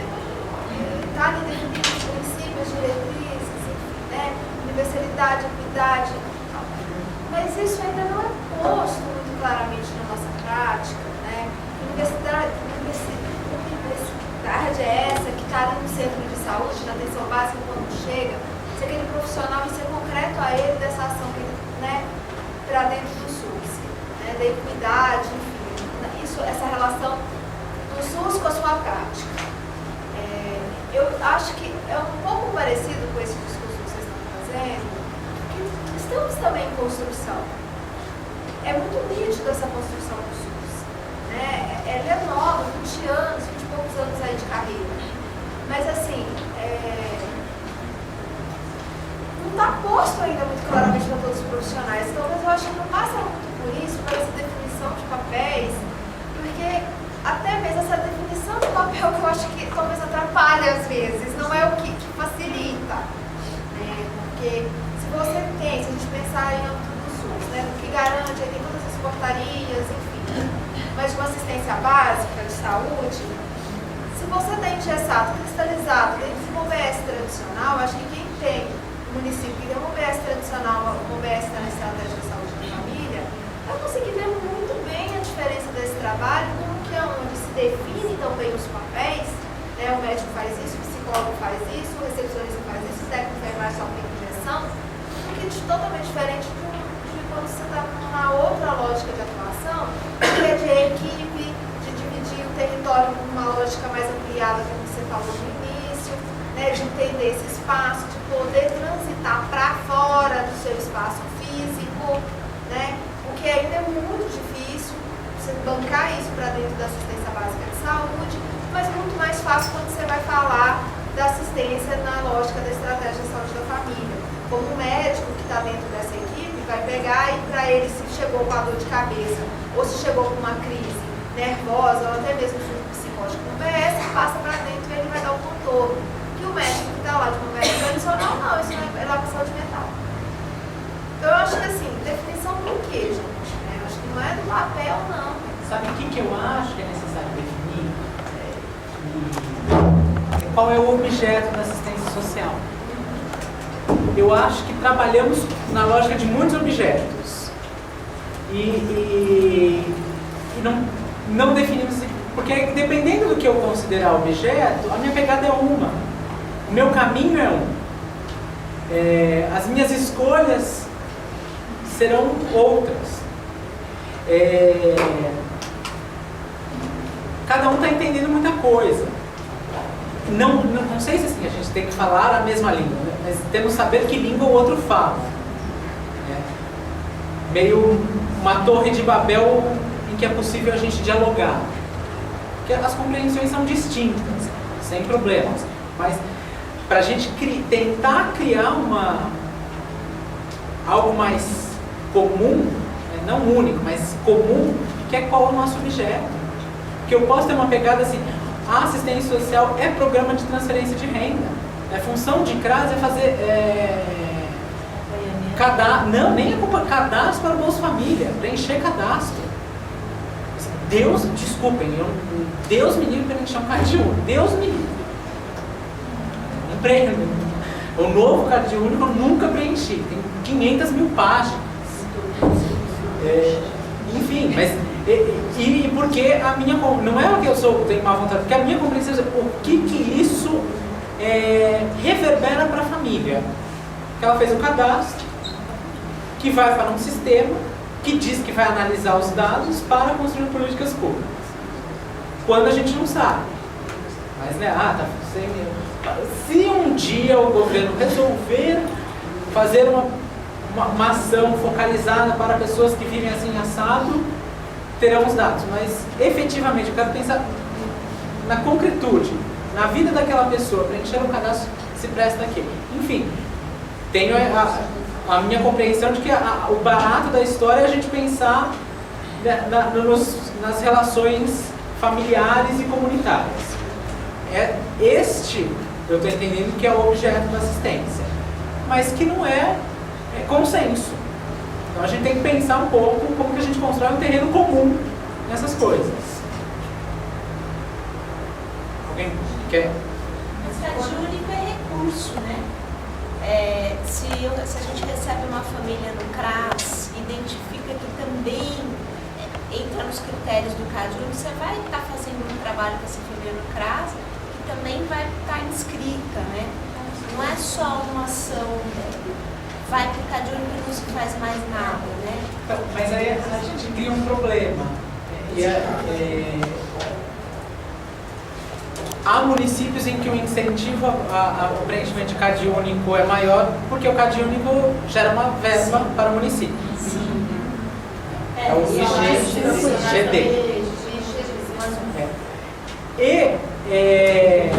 Eu posso ter um volume muito grande de preenchimento de CAD único que outras ações se tornam comprometidas, porque tem uma escolha, aí eu estou falando de uma escolha política de vamos preencher CAD único. Se eu preencher CAD único de todo mundo, não necessariamente eu acompanho. E eu lembro que quando eu saí do CRAS era o momento que estava fazendo a transição de CAD, que as pessoas estavam levando em média 1 hora para preencher cada cadastro de famílias menores, né? Porque a que vem com 10 filhos, assim, esquece o dia, porque você no dia, né? Eu lembro, só podia ser feito por quem fez o curso de capacitação, como foi credenciado, não sei o quê. E o fato sejam todos os santos, eu fiquei doente e não fiz esse curso, então eu não podia preencher. E aí você via assistente social, 1 dia, 2 dias na semana, preenchendo cadastro. A única ação possível para ela era assim, gente, a mulher passa fome no banheiro, não sei o que, e ela começa a falar, assim, tem uma fila de espera lá fora que eu tenho que preencher o próximo cadastro. Então tem escolhas aí, que aquilo que era para ser meio se torna finalidade, se torna fim. Porque não tem mais o que fazer. Você levantou. Eu já passo para você. Ela falou aqui a questão assim, paga mais recurso e tal, porque quanto mais cadastros faz. Porque vou me reportar novamente ao texto que eu falei da governabilidade. A lógica do Estado de funcionamento também pela lógica de mercado. Pela otimização que a questão empresarial, né, o método empresarial de gerir, de gestão, isso também é passado pela gestão das políticas públicas, embora os objetivos sejam completamente diferentes. Aí é que está uma coisa que você tem que encaixar na outra que não encaixa. Essas lógicas de produtividade.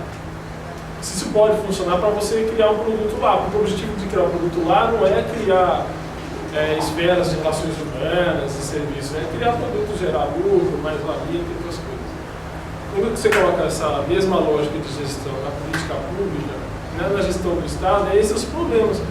E aí a gente fala em terceirização, olha, isso é maravilhoso no mercado. Aí você coloca isso na gestão das políticas públicas. Aí você tem CRAS terceirizado, CRES terceirizado, CAPES terceirizado. Porque é a forma de gestão dos funcionários. E aí está falando, os funcionários, os trabalhadores sociais, não conseguem enxergar realmente. Olha a formação profissional em nível superior, como é que está. Né? Além disso, é também na lógica de mercado. O fast food. Nós formamos psicólogos e assistentes sociais como fast food. Rápido, ligeiro, assim, ó. Então, assim, essa mesma lógica vem também na gestão dos funcionários, dos trabalhadores sociais, da racionalidade da coisa. Não cola, vai colar. É importante você falar da formação, eu só queria fazer um destaque. Muitas vezes o discurso da má formação, porque eu acho que somos mal formados mesmo, né? Bastante. A formação é quase dispensável. Tenho visto, a minha impressão é que se a pessoa é bacana, ela faz faculdade, ela sai bacana. Se ela é um horror, ela sai um horror, porque 4, 5 anos não são suficientes para afetá-la em nada. Entra e sai igual. Mas a gente só tem que tomar um cuidado porque essa tem sido a grande explicação para os problemas na assistência, uma das grandes explicações, que de novo joga para o corpo dos trabalhadores, né? Não vai bem porque temos um problema com os trabalhadores e a gente perde de vista todo esse contexto. Não que a gente vai falando, não, então não tem nada a ver com a formação. Tem, mas o que compete à formação nessa história? Não, fazer esse destaque. Porque é muito comum os gestores agora que mal entendem de assistência, né, tem cargos políticos e tudo mais, viram falando, porque você, o psicólogo, não sabe atender. É que você deveria fazer. Está mal formado, colocando o dedo onde não sei se pode colocar. Né? A gente lembra. Só você. Não, o que vocês estão falando é absolutamente pertinente. Né? Inclusive, essa sua última fala foi excelente, essa questão dos gestores. Mas eu só gostaria de destacar, que eu estou vendo o horário, assim, uma fala sua bem anterior, né, quando você falou da questão do CRAS e da prevenção. Né? Aqui eu trabalho em CRAS, eu sou Alexandre de Jundiaí, já desde 2006. Né? Sou psicólogo. E, assim, eu identifico a prevenção social como a principal função dos CRAS, né? Mas que também a gente sempre teve muita dificuldade de executar a prevenção social. Né? Inicialmente, lá no nosso município, não havia CREAS, por exemplo. Então, como a gente tinha como objetivo trabalhar com as famílias mais vulneráveis dos territórios, né, muitas vezes a gente pegava famílias muito vulneráveis com os vínculos rompidos mesmo, né, e os direitos muito violados, e a gente ficava muito tempo trabalhando poucas famílias, em vez de fazer uma prevenção social de muitas famílias. Seria o nosso objetivo primeiro. Né? Depois estão vindo os CREAS, né? Que bom. Mas agora teve uma mudança no Poder Judiciário, no final de 2010, que os antigos procedimentos verificatórios estão sendo remetidos todos para assistência social. Né? E nós estamos recebendo muitos casos que antigamente o Poder Judiciário dava com eles. Tudo bem, estamos recebendo esses casos. Não é essa a questão, se devemos recebê-los ou não. A questão é que tem vindo muito trabalho para nós dos casos mais graves novamente. Casos que estão saindo dos abrigos. Né? E eu acho que sim, o foco também está sendo os casos graves e não tanto a prevenção. Eu gostaria só que você comentasse um pouco essa questão. Deixa eu só fazer uma pergunta. Vou fazer uma pergunta, não é uma pergunta, é uma colocação de organização. A aula iria até 10h30, gente. Estamos mais ou menos 10h30. Então, não sei, você quer prolongar um pouco, o grupo quer continuar mais um pouco com a aula, a gente diminui o intervalo. Acho que é uma questão para a gente resolver junto. Eu sei que tem um monte de perguntas, não sei se dá tempo para fazer todas. Não sei se você quer concluir um pouco, só pensar como conduzir, para ainda ter tempo de discutir o caso que está na segunda parte da aula.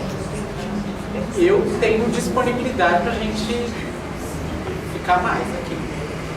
Agora, o que vocês querem fazer com isso? Uma discussão do caso, uma própria discussão. Sua exposição, como é que está aí? Só tem, acho que dois pontos que eu destacaria muito rapidamente. Pode ser legal, a gente faz um intervalo, tenta fazer um intervalo mais breve. Pode ser. Antes do intervalo tem os informes.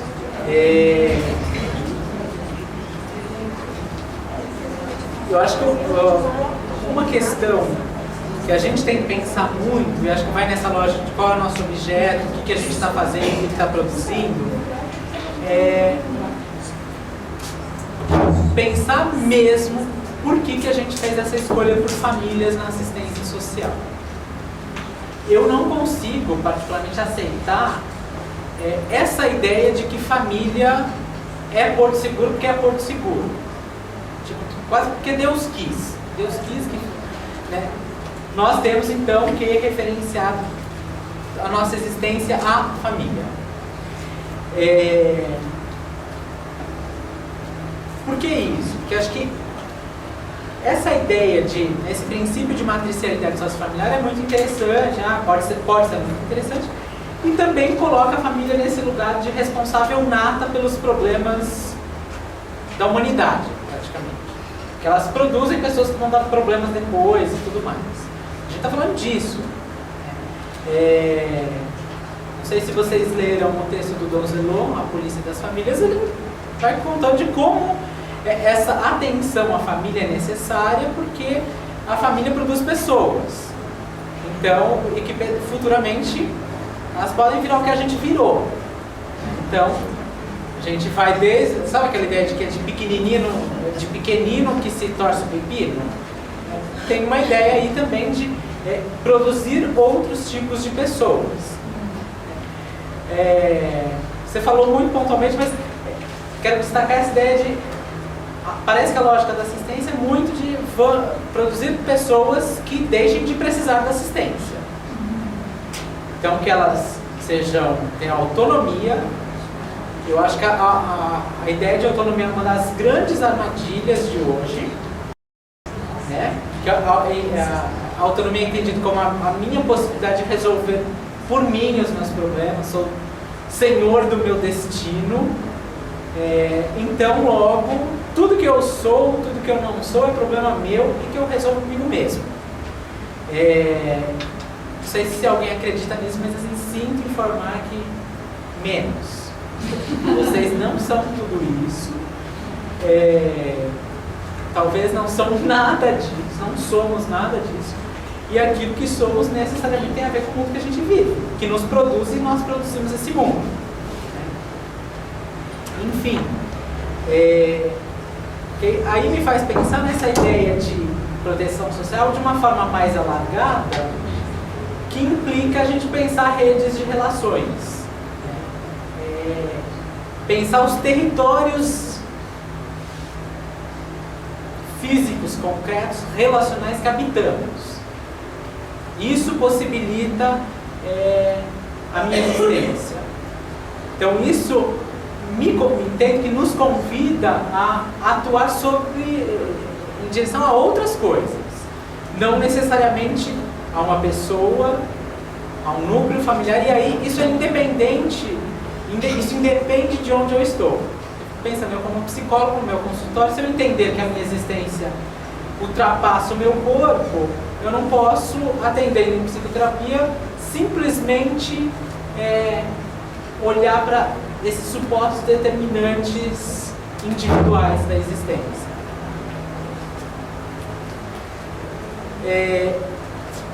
Outra coisa sobre a forma família, me parece, e isso tem me deixado muito intrigado, que nesse momento estamos defendendo muito família. No mesmo momento em que as configurações não familiares se expandem. Se a gente pegar dados do censo, dos últimos censos, a quantidade de formas não famílias, então são pessoas que moram sozinhas, vem aumentando muito.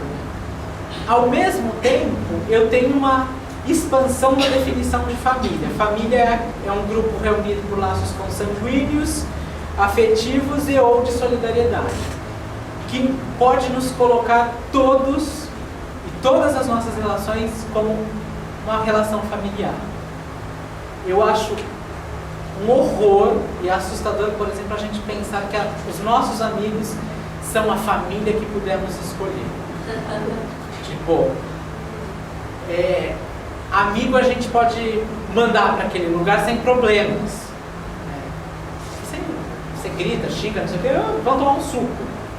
Que é uma relação de uma outra hora. Não tem uma obrigatoriedade, por exemplo. Você gosta da pessoa que você gosta. Não é que é mãe, deu a luz a mim, nossa, agora eu estou condenado a amar uma pessoa porque deu a luz a mim. Ou se eu gerei alguém, eu necessariamente tenho que amar. Deus me livre. O que me faz pensar que é uma loucura ter filhos. Perdão a quem tem, você. Por fim, falando muito rapidamente, talvez a gente possa avançar isso na discussão dos casos, sobre os perigos da ideia de prevenção. Porque a ideia de prevenção, eu acho que tem duas pegadas principais. A prevenção destinada às famílias em perigo.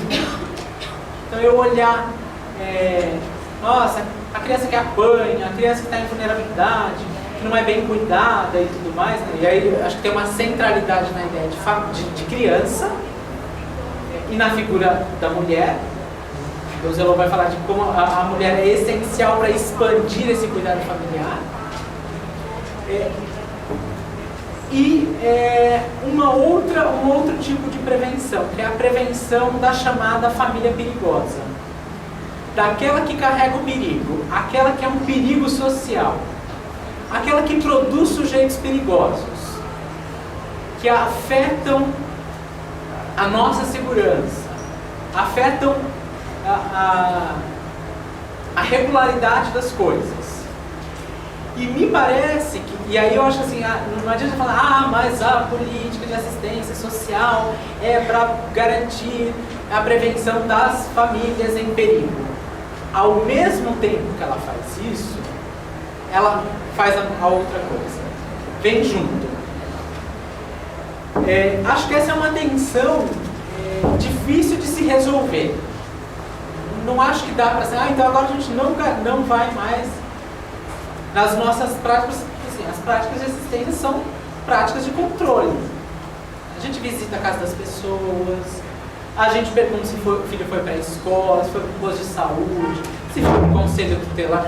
Se a pessoa não fala isso, a gente liga no conselho tutelar para saber, e por aí vai. São práticas de gestão da vida das pessoas também. A questão que eu acho que se coloca, então, é como que nessa gestão de vida a gente possibilita a expansão dessa vida, a expansão de possibilidades de existência das pessoas. E daí eu faço uma defesa tremenda dos maus pobres. Porque o bom pobre é aquele que aceita tudo que a gente faz, porque a cesta básica veio com feijão com caruncho, ele separa, não sei o quê. O mal pobre detona, esculhamba, não abre a porta pra gente quando vai fazer visita. Você vê a cortina balançando, né? Você vê uma cabeça na janela e abaixa. E diz que não estava em casa, né? Essas pessoas, elas nos ajudam a pensar o quanto a gente, em defesa da vida delas, a gente gere, a gente controla, a gente determina modos de vida. Porque a gente diz como as pessoas devem ser, a gente diz como as pessoas devem agir, como cuidar dos filhos. Eu sempre achei de uma arrogância infinita esse convite feito a mim, que mal saí dos coeiros, de ensinar uma mãe a criar seu filho. Sei lá como é que não tenho filho. Se tivesse, o máximo que eu poderia dizer é como eu crio o meu. Agora, dizer como o que você deve fazer com a sua vida, o seu filho, me parece que é um ato que beira o fascismo, de eu não torno possível outras formas de existência, de cuidado, de organização, das pessoas estarem aqui com a gente. Enfim, são ideias, provocações e tudo mais. Espero que possa ter valido de alguma coisa e a gente volta daqui a pouco para o debate do caso.